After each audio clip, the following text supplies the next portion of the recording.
Welcome to Madasaling Pinoy, your prayer partner. Ang mabuting balita ng Panginoon ayon kay San Lucas.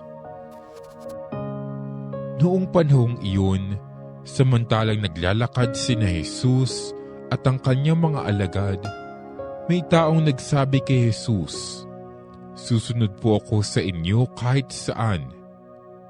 Sumagot si Jesus, "May lungga ang asong gubat at may pugad ang ibon.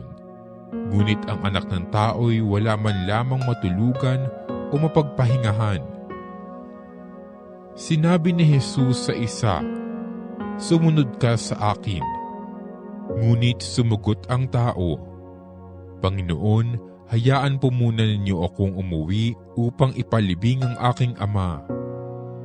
Sinabi ni Jesus sa kanya, "Ipaubaya mo na sa mga patay ang paglilibing ng kanilang mga patay. Ngunit ikaw, humayo ka at ipahayag mo ang tungkol sa paghahari ng Diyos." Sinabi naman ng isa, "Susunod po ako sa inyo, Panginoon, ngunit magpapaalam muna ako sa aking mga kasambahay." Sinabi sa kanya ni Jesus, "Ang sinumang nag-aararo at palaging lumilingon ay hindi karapat-dapat sa paghahari ng Diyos."